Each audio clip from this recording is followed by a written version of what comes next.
I'm here at Somerleyton Hall in East Anglia, one of the finest Victorian historic houses in the UK. I'll be meeting with Hugh and Laura Crossley, Lord and Lady Somerleyton, whose family have lived here for over 160 years. I'll not only be looking at some of the historic interiors, but also some of the restoration projects that are happening right now, as well as the very impressive rewilding project.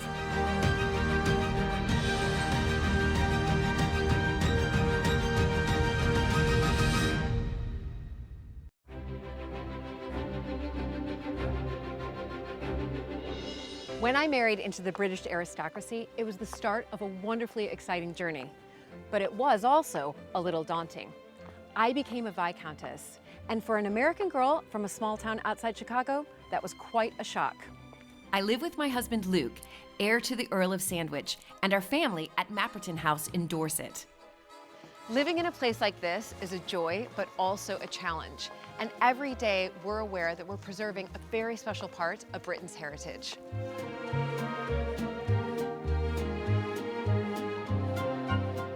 Mapperton has opened up an extraordinary new world for me, and I can't wait to share it with you all.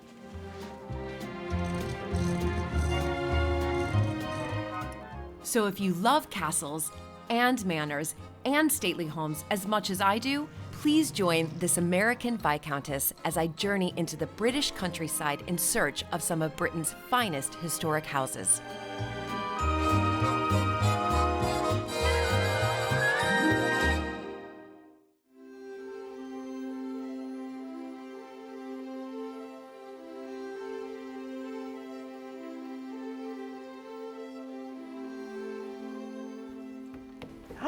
Hello, hello, hello. Lovely to see you again. It's so nice to see you.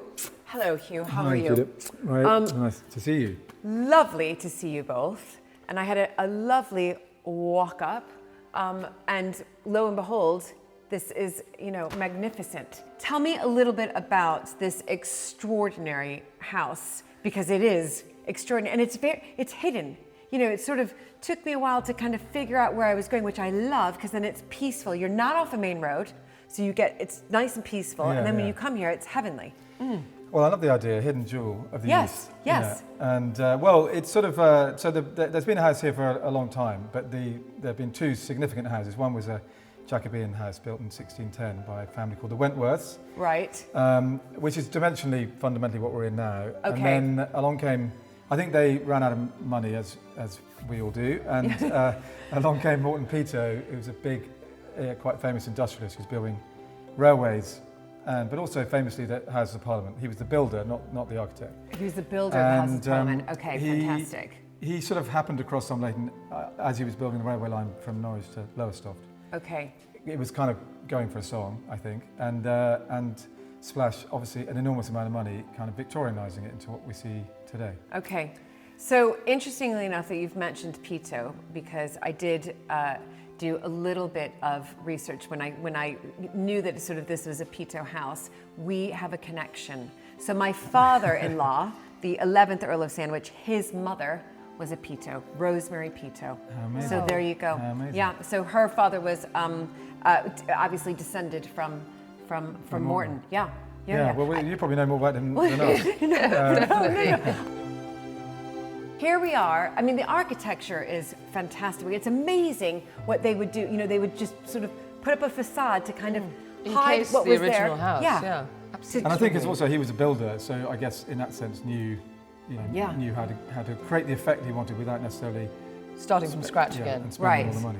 And then, so tell me how the Crosleys came here, though, because it's not through the Peto line. Right? No. But fundamentally, he'd underwritten a big railway project in Latin America. And, Peto did. Yeah, which I think when he lost his money through that, and we were looking, I guess, and this is a bit I don't really know, is why we were looking here. Right. I know the spa towns of Yarmouth and Scarborough and the like was thought to be healthy, and Victorian tourism was sort of taking off, and so that's how. But tell me a little bit about the person. What was his name? Sir Francis, who is out there in the hall, in fact. Okay, Sir Francis Crossley then negotiated, bought from Peto, but what was his trade? So we were in carpets. So the Crossleys were, the Crossley firm was called Crossley Carpets, and it actually was running until 1982, but had become a kind of big family thing. Yeah. And obviously it started as a kind of big cottage industry, as they all were. And then in the early 19th century, John Crossley, Francis' father, set out on his own and built up a big company, and everything began to be brought into factories. Right. So they had a coal mine and a river and a big chunk of land in sort of Halifax. And that became this great big thing. And the three sons, Francis being the one I'm descended for, kind of helped really take it on to the next more kind of global level. It was I did a lot of research and I got very excited about emulating them, but I've sort of failed slightly. Right. No. Slightly. Yeah, no, yeah. I'm sure you didn't fail. But so that's fantastic. That's interesting to know that again the trade was carpets, and I guess around that period, the Victorian time, people were carpeting, weren't they? Yeah. Absolutely. No, we're But the thing is responsible that- for but kind of asthma, I think. And also the automated loom, which meant that, so carpets could be mass produced, and therefore, carpets were really for everyone. Yeah. Yeah, the clever part really in terms of what they achieved, I mean, they were obviously hard working, but they had an engineer who, even the fact that I don't know his name tells you what happens if you don't get remembered. History is written by the victors, but Francis went to America and around Europe and trademarked several bits of kit that were being used in Worsted in the sort of linen and cloth trade, and kind of re-engineered them to work on a carpet loom. So they were the first to have a steam-powered loom, and therefore they were ahead in that sense, but also then had royalties on the bit of kit. Okay. So that's what really took it from being a big firm to a kind of galactic firm. Right. And then they bought Somerleyton so they could use up all that money running a house. Right. Which they've done pretty well. Which has done pretty well, because you've now been here for over 160 years. But I am very fond of going to Halifax, and we take the kids, and there is a lot of built Crossley heritage there. And when one knows people in Norfolk, Suffolk who've been here much longer, I'm still slightly torn between being not really any longer belonging in Halifax and not yet truly belonging here. Yeah. I think I feel know. the same. I do think I'd rather belong here. You're in a lovely part of the country. It is special. I mean, East Anglia sees the most sun in all of the UK, so So they say. Yeah. Well, come to West Dorset. I don't think we've seen it for about 9 months, so it could be true. Now, listen, I know that you have incredible interiors here, so I'd love to get a tour of some of the rooms. Yeah, well we'd let's like to show you. have a look. Great.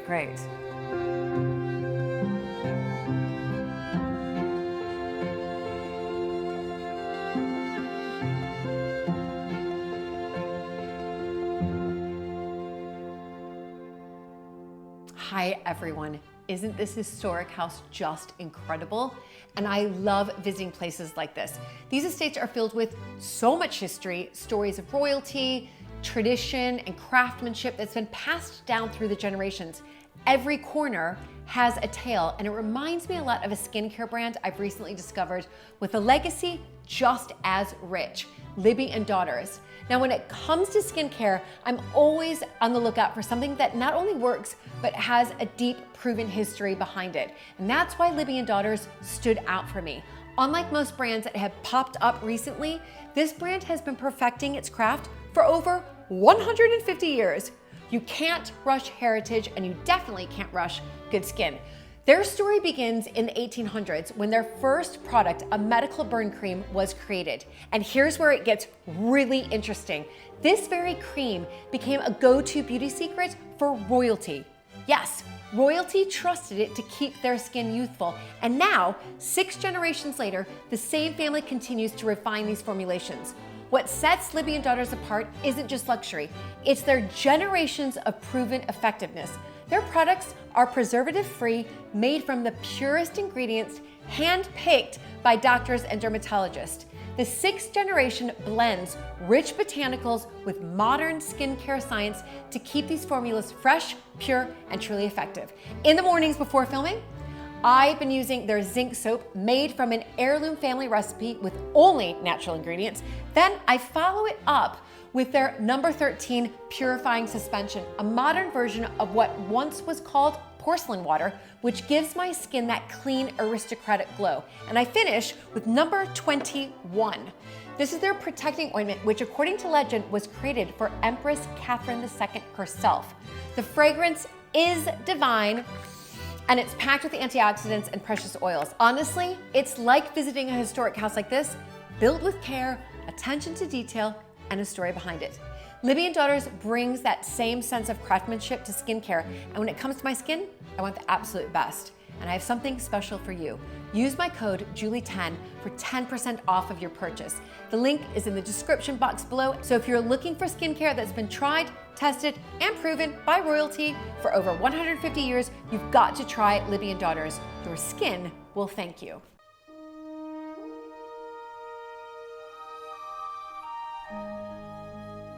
Wow, so I'm entering in and I have this amazing view. That is the west front. This is the original front of the house, in fact.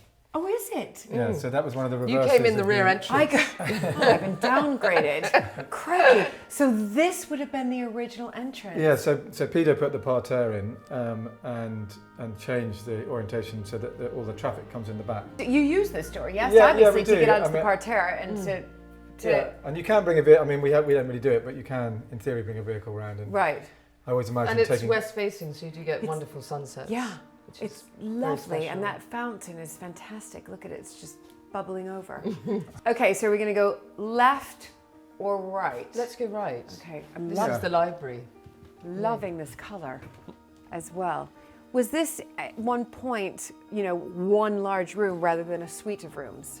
Well, I think we think not, and we haven't got a very conclusive set of plans from the 17th century. But I think, having studied other buildings of the same period, that this sort of arrangement of having kind of 4 interlocking rooms along the front of the house was quite standard.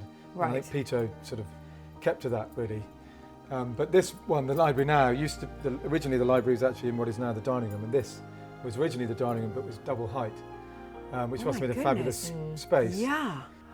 So my great-grandparents put an extra floor in with more bedrooms in the 1920s. And then because I guess less and less servants, they moved the dining room to be a bit closer to the back end of the house. Right, which makes and brought sense. the library in here, which, it works very well. I'm noticing the color because I love walking into rooms and seeing what other historic house homeowners have done. Lovely color. It's teal, it's called teal, and we had the help of a colourist called David Oliver who chose this colour predominantly because he felt it really brought out the colours on the spines of the books, and it really does. Yeah. I feel it completely transformed this room because before it was sort of pale cream, Right. and it just didn't have that sort of excitement. Needed a bit of pop. Yeah, it did. Yeah. It really Yeah, did, yeah. and I love it every time I walk in. Yeah, it's beautiful. And this room is used, isn't it? Yeah, there's absolutely. Particularly in the winter. There's pictures because- everywhere of Yeah, the yeah, two very of much you. so, yeah. It's amazing. Yeah. And the carpet is fantastic. Yeah, it's sort of got a few Is this worn patches. It came, but- it came from a Crossley London house. That's Yeah, what I was back in going the to ask. day Yeah. when there was a lot of money washing around, we had a Carlton House terrace, a big. They were all on leases in those days. Right, but right. When we exited that, it came back from there, so it's not designed to fit. Right. But it's a really beautiful thing. Yeah, it's it actually is. an What- Axminster, not a Crossley. We didn't make beautiful Oh, things and like who's this? We This made, is Juno. We made, Juno. Hello. hello, June. Hello, Juno. No, I needed to ask about a carpet. I was waiting for one Yeah, to yeah. turn And up. it's the so only there one we that go. isn't a Crossley carpet. It's far too pretty. No, there are some really nice, pretty ones, but this is actually an Axminster. Okay. And we're constantly trying to work out how we can repair. No, I know. We have the It's same. not- I it's think you just it's have to on let the it live list. its life and then If let you it come die. up with a good method, do let us know. It's on the list that gets that long. All right, should we head through here? Yeah.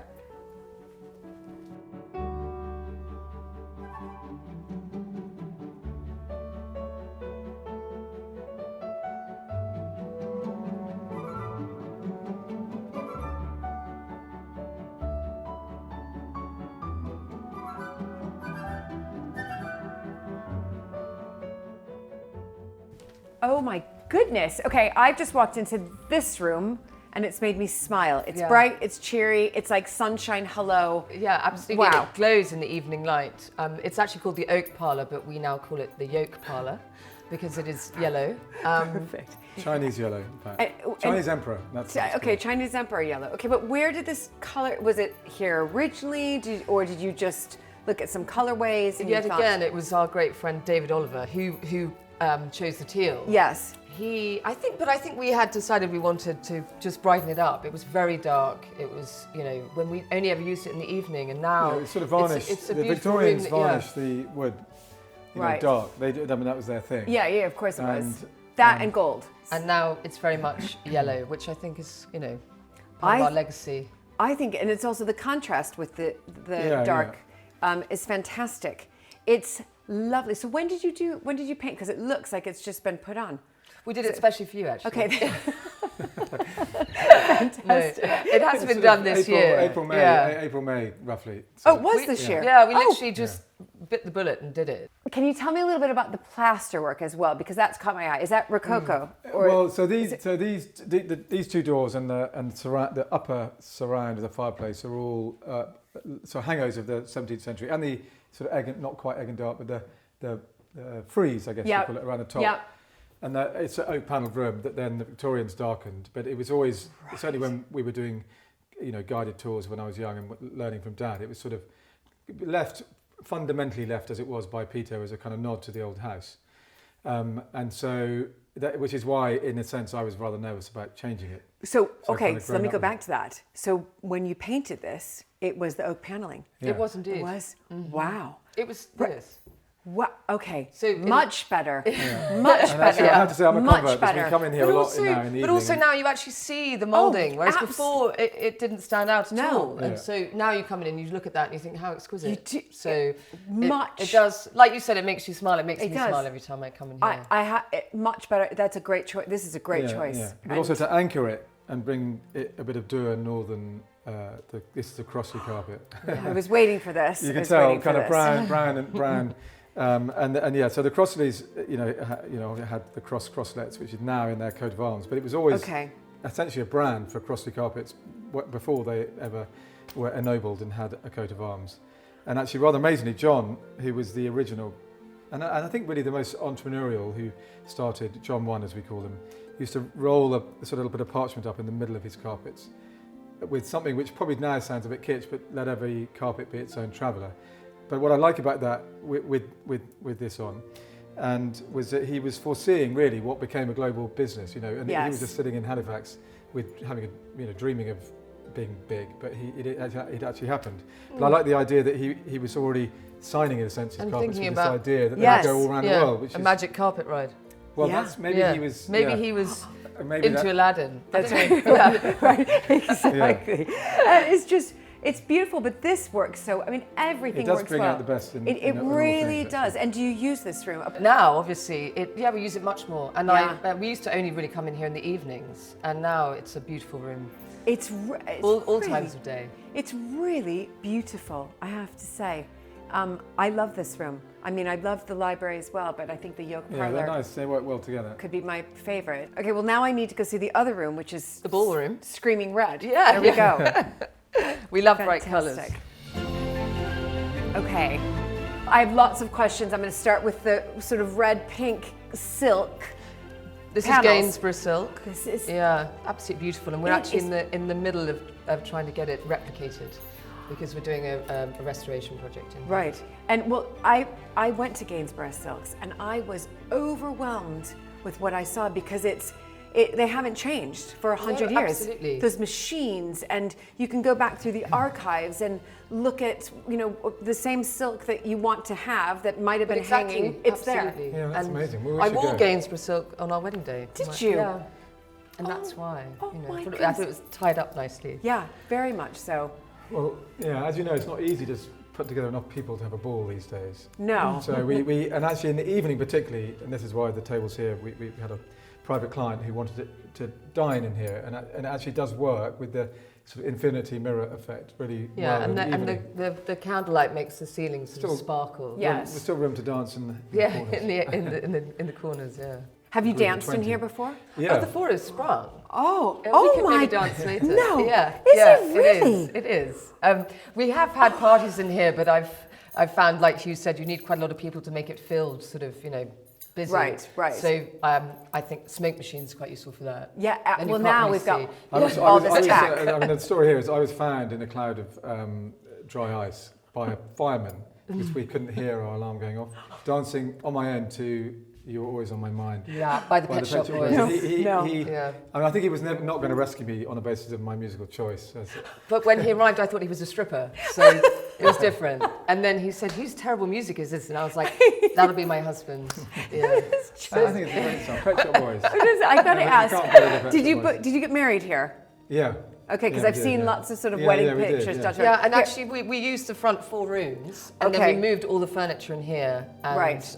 you know, the front 4 rooms. You mentioned though a little bit of restoration. So these look like they're in, you know, fantastic condition here, but I've noticed this because of course I come from a historic house. Yeah. Yeah. It's always, anytime you walk into a room, you spot these. So I hope you don't mind that I've Yes, spotted rip that, but a I piece off. We're desperately trying to hide You this can from you. make a tie. But this, so I believe that these panels obviously got a bit more light, and Yeah, so I think it's light damage, yeah. and obviously during the war, this was used as a drawing room, wasn't it, Hugh? Yeah, my great-grandparents and grandparents sort of shared the house, along with, as far as I can tell, lots of convalescing offices. Okay. And then, yeah, so they had one, this was set up as a drawing room in those days. So I imagine there was quite a lot of smoking. Yeah. And obviously a bit some more wear and friction over tear. here. And some friction over here. So your plan is to, Yeah, we've gone to Gainsborough and we want to replicate this completely. and that's what's amazing about Gainsborough. Yeah, absolutely, really incredible. And I love this colour. Yeah. And even though there's so But many it- different but shades it- of it in here. Yeah, I know, that's right. It's much faded. You can see it's sort of very pale pink here, and Yes. still quite full pink over there. This is, I mean, it's beautiful though. It's interesting going from different room to different room. Yeah, and actually, You can even see just a doing it with difference. you now, that's what I'm really noticing is kind of how different they are. Yeah. Of course, I understand living in a historic house, every time you walk into a room, you sort of There's another spot story. something Yeah. and there's something that needs to be restored or it's constant. Yeah, It's it's constant never upbeat. ending. And it's constantly evolving. It Yeah. keeps you busy. Yeah.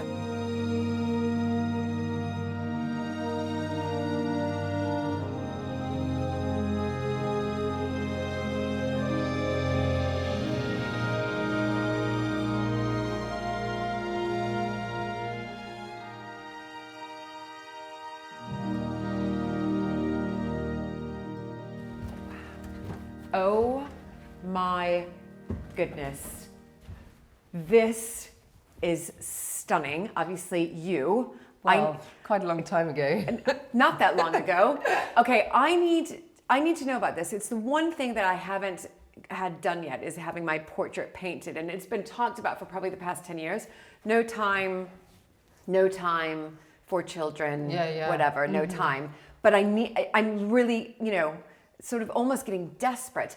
I need to hear all about this. This is absolutely This stunning. is quite interesting because I didn't actually commission this, but it was how Hugh and I met through this painting. So, and then it was given to us as a wedding present. So Oh my gosh. I was working in London for a portrait commissioning gallery called So this Fine is Art your- Commissions. This is your background. Yeah, and this is so I've spent a lot of time looking at portraits and talking to people about getting their portraits painted, and so this artist called Tom Leverett came into the gallery and he said, I'm not getting any portraits commissioned, and my boss Sarah Stewart said, well, you've got to paint someone and then have it hanging in the gallery. So to cut a very long story short, he painted me, and this is the painting. He then showed it to Hugh and said, what did he say? Well, I can tell you what he said actually, because we were on a trip together. He was researching a book, and we've gone to Kabul, and he showed me the picture of Laura and said, well, if you want to meet a girl with foreign her blood, then you need to meet Laura, which is exactly what I did the moment I got back. Yeah, he came to the private view where the painting was being private view. unveiled and No. sort of, loitered around. Right, I'd say. right. And then, the rest is history. And then- then Tom gave us the painting as a wedding present.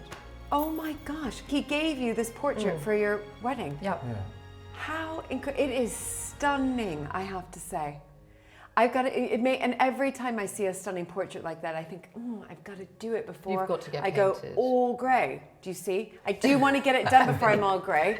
So I bet I can give them a picture, apparently. Is that right? They Yes, can just you paint can. from a Tom picture. predominantly paints from photographs as well, so, Okay. it's possible, even with a very busy So I schedule. could just, give one when I was sort of like, I don't know, 25 or something. No, I don't think that's going to work. Easily. I need to look a little bit, sort of But like also, it's the great part. that it's full length, because actually, It is. apart from my great grandmother in the main hall, there aren't really any sort of full length, and there's a lot of wall in houses like this. So Yeah. anyone who gives you anything big, big pictures get a thumbs up. It's a good gift. But this is what I like, because I do like it full length, and it makes me think. I don't think I want to be seated or No, I think you need to be No, seen in full- all your full length glory. is Yeah. fabulous, I think. Yes. Definitely the thing. stunning.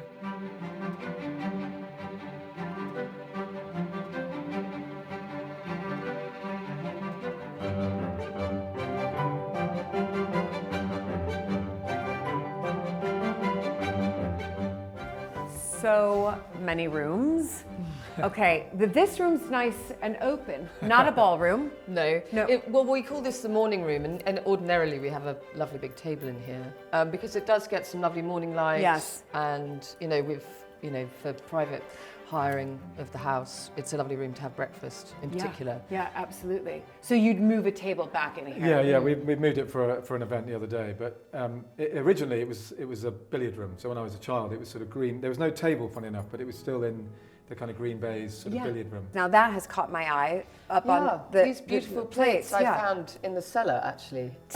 I thought how beautiful they should be on display, and they're all hand painted from Worcester. 1800s. I mean, absolutely stunning, and you're right. To display them much better than leaving them in the cellar. In a box in the cellar. Yeah. Had to build a cabinet to display them. Well, yes, that was the only downside. And then tell me a little bit more about the overmantel here. This is actually from the library when it was originally the Great Hall. Yeah, so when the dining room was double height. With a big overmantel, it either got sold or broken. I'm not sure, and they put it back together here. Okay. But I think for me the kind of lesson, actually all the way down to Mum and Dad, was that they were incredibly good all through the generations of just reusing stuff, whereas now people tend to, maybe cast stuff aside. I like the fact that they were keen on giving things a second life in a different way or a different place. It's beautiful in here, I think. Yeah, it's stunning. Who's on either side? So we've got summer and winter. Okay. Yeah. Look at winter, really cold. Well, I wish she would rear her head a little bit more this summer. Yes, absolutely. Certainly does in the oak parlour. But we've had the sun today. Yes, absolutely great. And then notice these plates here. Yes, they look beautiful there. I love it that you've hung them here. It's lovely and warm in here. Oh, wonderful. Yeah, this is a fragment of the winter garden that still survives. Oh, brilliant.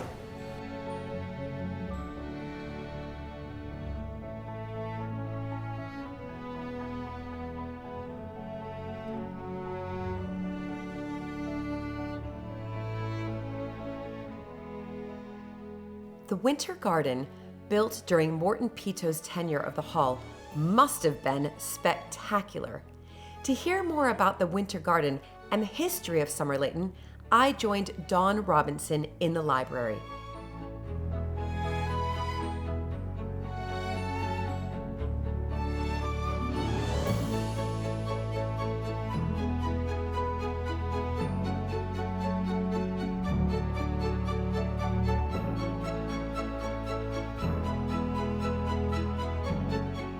Dawn, it is lovely to be here with you. One of, I guess, my real interests are about the history of these houses and kind of how they evolved. Yes. So of course I love hearing the stories of the living history, the custodians that are here now, like Hugh and Laura, but going back into the past, and you have been here for how many years? Over 40. I started in 1979 altogether. Wow. Yes. Oh my goodness. Seems ages ago now. Right, but you must have seen so many changes because of course I have, in yes. 1979 it was still relatively new that houses were opening up to the public. You know, it was a sort of a, not many of them even at that point had opened. I first started to work for whose parents, the late Lord and Lady Somerleyton. And I've built up over the years my history knowledge. So if a visitor who came through happened to ask me a question and I couldn't answer it, I would research it. So the next time if I was asked it, I would then know, or hopefully know. Yeah. And so I find history fascinating too. Yeah, There's an absolutely. awful lot of history here over the generations that have lived here. So Right. I've got several guidebooks over the years how the house has changed. And the very first opening of the actual house, Yes. because they used to open the gardens even, I believe, when Morton Pito was here.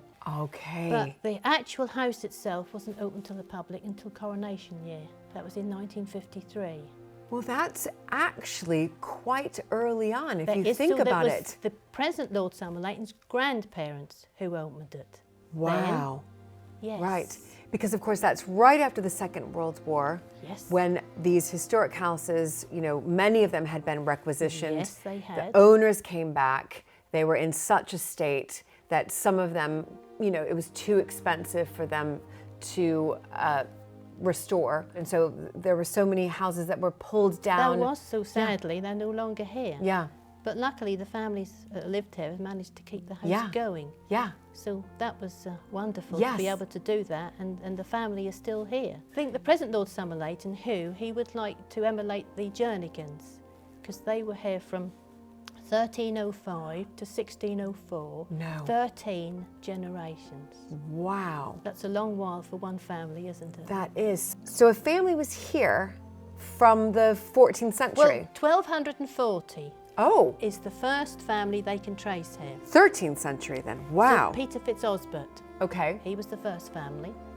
And then we move on then through marriage to the Jernigan family. Okay. And then the Jernigan family, as I said, were here for the 13 generations. Incredible. And then they sold the house to John Wentworth. And I believe he came up from Ipswich in Suffolk. So he was a Suffolk person. And he bought the house, and he was the one who rebuilt it into the Jacobean manor house. Right. Around about 1610. We had very much the Dutch influence with the Dutch gable ends and everything then. Yes. And then the Wentworths, they were very much royalists, and they stayed here until 1672. Okay. And then they sold out to Admiral Sir Thomas Allen, whose portrait is in the Oak Room through there. He retired from all his naval duties, and he lived here. And then he died in 1685. Okay. And he's buried in Somerleyton Church. And then the last of Admiral Allen's descendants, they were the Anguishers, and the last one that died out, and that was left in a will to Lord Sidney Godolphin Osborne. Okay. He didn't want it at all. Oh. So he just put the house up, the estate up for sale by auction. Right. And this is when Norton Peto saw this, and he thought he would like to have a country estate, I suppose, you see. Yes. So he purchased the house and the land, and then he set about rebuilding it. It was a Victorian house. The first Lord Somerleyton, because as I said, they purchased the estate in 1863 from Norton Peto, who sadly got into financial difficulties. Right, so he had to then sell it off. He had to sell off. So that's how come the Crossleys came here. They've been here now since 1863. Wow. Dawn, can I just ask you a little bit about these? Are these all guidebooks? These are all guidebooks over the period of years, some from before I even started. Gosh. Yes. And then you're really able through these guidebooks to see how the rooms in particular have changed.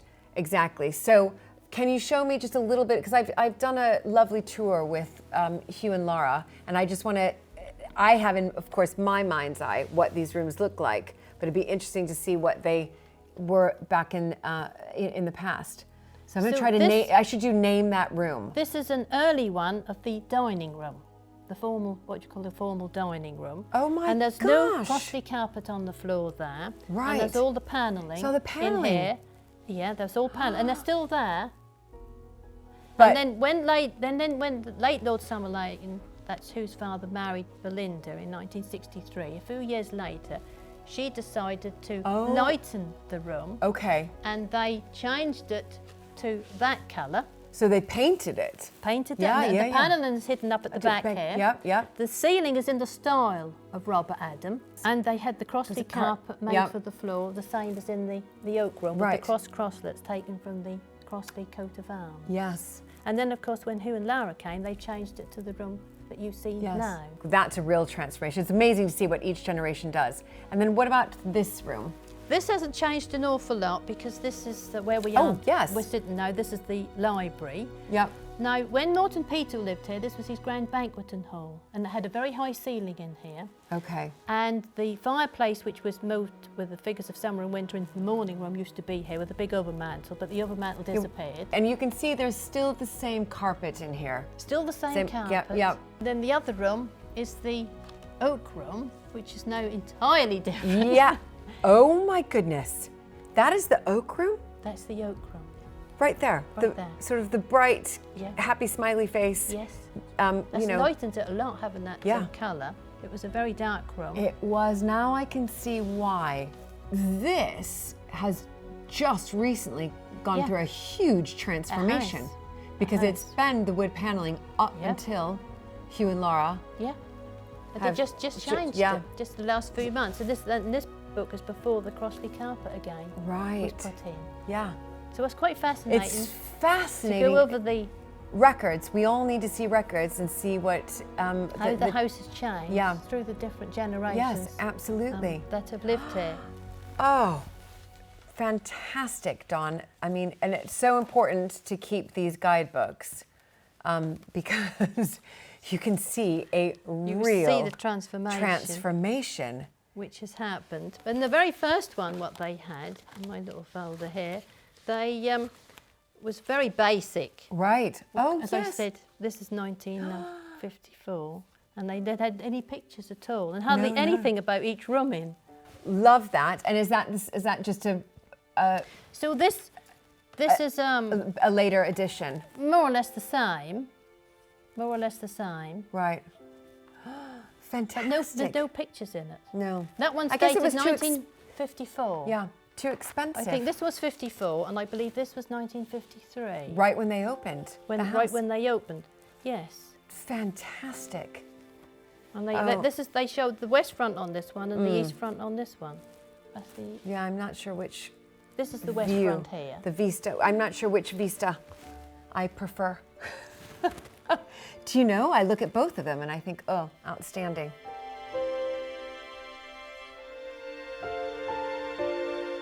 Now, what do we have here? So this is a sale catalogue when unfortunately Morton Peto had to put the house up for sale, which was in 1861. Okay, so he actually put the house up for sale. But it took 2 years until he sold various bits off. Okay. And before Sir Francis Crossley actually purchased it.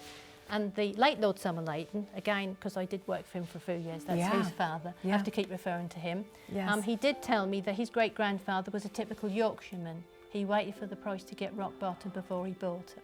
Well done him. Well done him. So this was done... This is a plan of the rooms then, and that was done in 1861. Yeah, and I can see... This is called the sale catalogue. And it's very good condition. It is very good. Somerleyton Hall, grounds plan of mansion.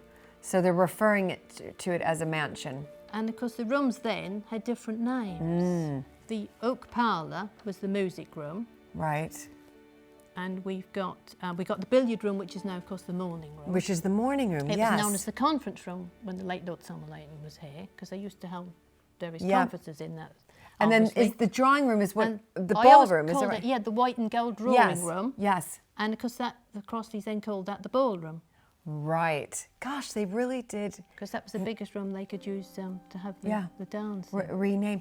This is brilliant. You've got dining hall, which we're in now. Yes. Which is now the library. Yes. Those, as you mentioned, those two swapped.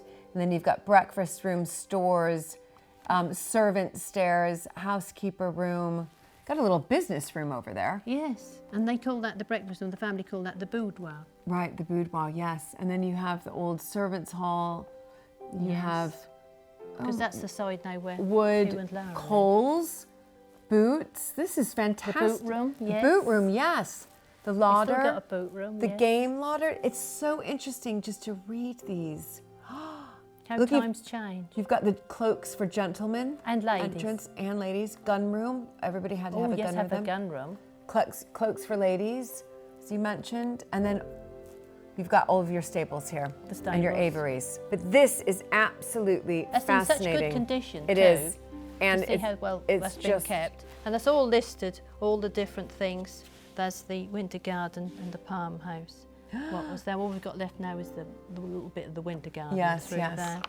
And here's a photograph or an engraving, I should say. Oh my gosh, look at it's that an engraving. Of the winter garden with the huge fountain in it. So what happened to the winter garden? The upkeep was just too much. Was too much. And with the First World War looming, and the gardeners were going off to fight. And as I said, there was a team of gardeners just to look after that. Right. And they just couldn't do it. They couldn't do it, so it just fell into disrepair. And so they decided to dismantle it. Right. So that took a little bit of time to dismantle it. But they've got some of the statues still left. Oh, fantastic. Yes, and they've still got 1 or 2 statues about in the grounds. But they've got apricot and fig houses. Wow. And because of course, those Victorians, they wanted their exotic fruit. This is a view of how this room how it was. No. What?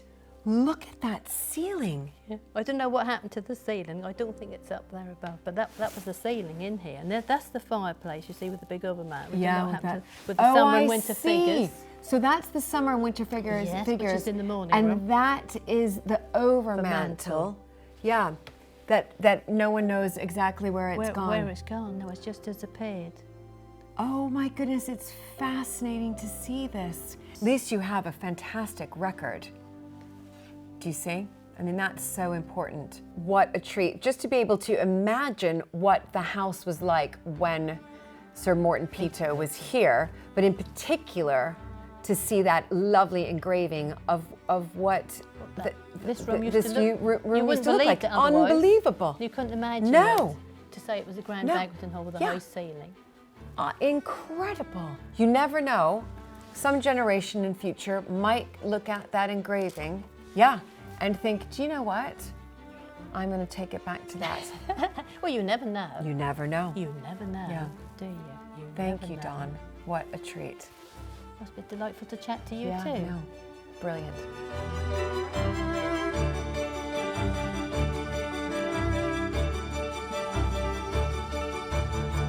Somerleyton Hall is absolutely stunning, and I cannot wait for you to join me as I continue my visit. Somerleyton has been used twice now as a sort of Sandringham sort of, stand-in, if you like. So we did it for the Crown, and it was amazing. I'll see some of the restoration projects underway. So this is mid-19th century Avery that extends all the way along here. Right. But this octagonal section that you see scaffolded was in a really poor state of repairs. And join Hugh on a rewilding safari. Now, as we look towards a different future where we're farming fundamentally nature as well as food, rewilding is kind of part of the answer.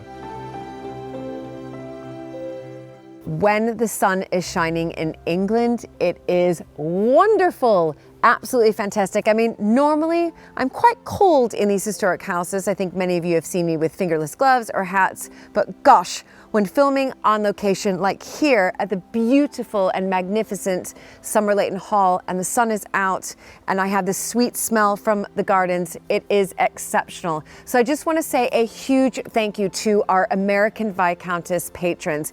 Because of you, we are able to film at some of these extraordinary historic houses up and down the UK. And for those of you who aren't members but are enjoying our high quality productions, please do consider becoming an American Viscountess patron. Your membership helps to produce what you see on YouTube today, which is really rather wonderful. And if you become an American Viscountess patron, you'll be joining a community of like-minded people who love castles, manors, and stately homes as much as I do, and I bet as much as you do. Plus, depending on the membership tier, your name can also be in the credits that you see at the end of every single episode. And I'm super proud of the American Viscountess merchandise that we offer because I curated it all myself. And those are, of course, a part of your membership. So do check it out, patreon.com/American Viscountess. I promise you it's worth it and it's so much fun.